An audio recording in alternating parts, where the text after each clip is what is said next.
This is the largest timber-framed building in Britain to still be in its original use, utilising well over 500 trees 670 years ago.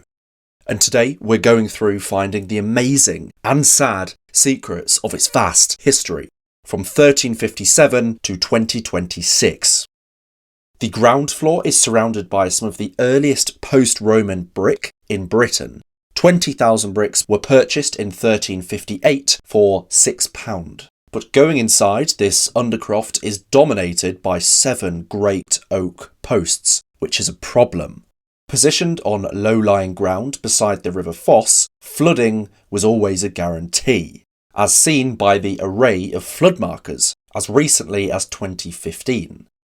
Consequently, between the two world wars, the floor was raised 1.5 metres above its original level. The posts were shortened and placed on stone plinths to counteract the rotting. Scorch marks from torches are also visible on old posts, because in 1373, King Edward III licensed an almshouse in this very undercroft for 13 poor and weak persons.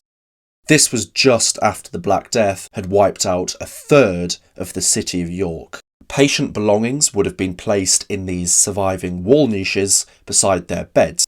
The final remaining patients left the site around 1900.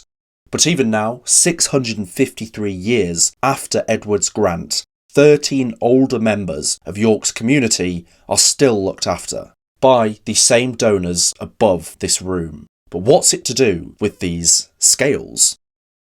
This is the Great Hall, jettied over the undercroft.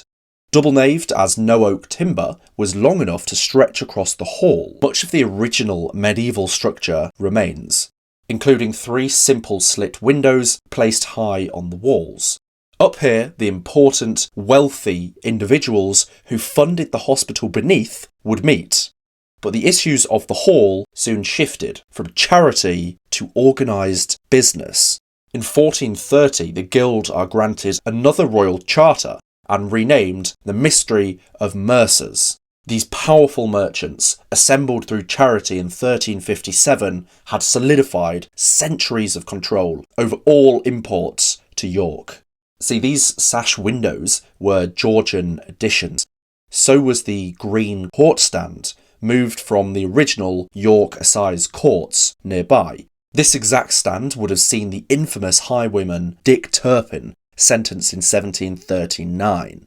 But what about these scales? Well, with their monopoly, the Guild would check and uphold trading standards of all of York's merchants, using these scales, and mediate disputes with the court stand behind. Even these scales are 236 years old. That's the same age as the United States Supreme Court. But in this same hall, on a post, is something irresistible to history lovers.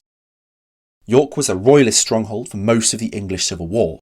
Back in the Undercroft, a small chapel can be found dating to 1411, now dominated by the armorial board of Charles II. This was due to a refurbishment following the restoration of the monarchy in 1660. And upstairs, Charles II's mother, Queen Henrietta Maria, boasts the largest portrait in the hall. An early 18th century depiction of the Queen Consort sat beside her crown. It's said she visited this hall during the Civil War, when it served as a prison. The Guild by no means took sides in the conflict though. In fact, the merchant right beside her, Henry Thompson, was a staunch parliamentarian. He happily purchased the famous Clifford's Tower from the sale of the Crown lands.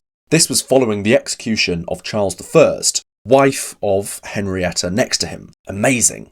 Both parliamentarians and royalist troops had been detained here by the end of the war, and the only reminder of this bloody period is the initials of a prisoner carved into a beam. But the history has not even got started yet in this wattle and daub masterpiece. The answer to the rest of the story hides in a chimney piece. Going back to 1581, 7 months after Francis Drake completed the circumnavigation of the globe, and 19 years before Queen Elizabeth charted the famous East India Company, She granted the third and final charter to this guild. They were now the Company of Merchant Adventurers of the City of York.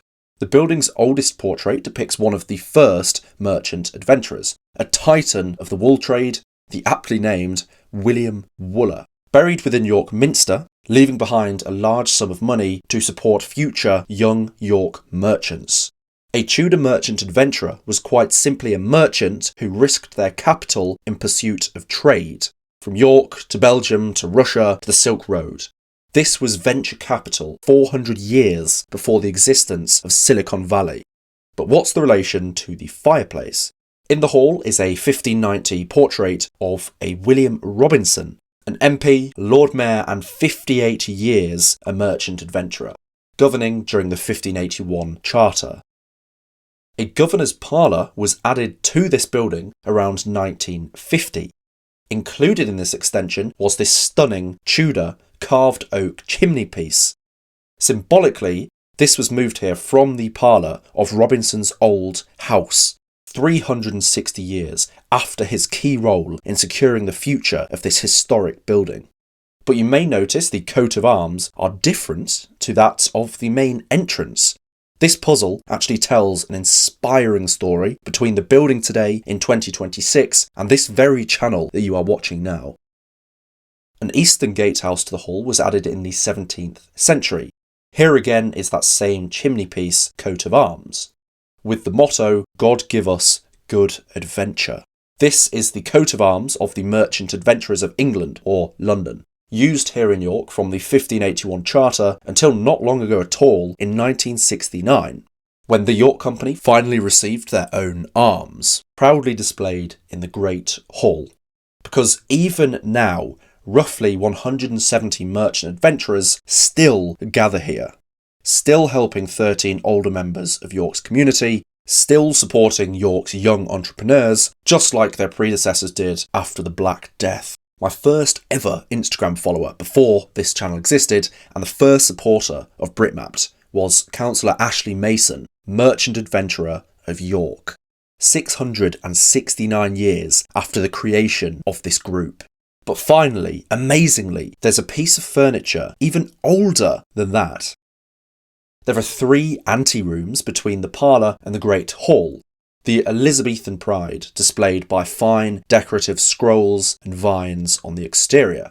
Originally built to store cloth soon after the Elizabethan Charter that saw the guild go from strength to strength, but now storing fascinating reminders of the guild's history around the world, such as the Nuremberg coffers, strong iron chests that once stored merchants' cash and valuables. Look at the decoration on that huge lock mechanism. The second room displays a snowy Dutch oil painting from 1695, as well as this icon found in the attic here 20 years ago. The 2 background figures are the first and second abbots of Caves Monastery in Kiev, likely brought back by a Georgian merchant adventurer trading in Ukraine. Also a baby's high chair clearly dated to 1642.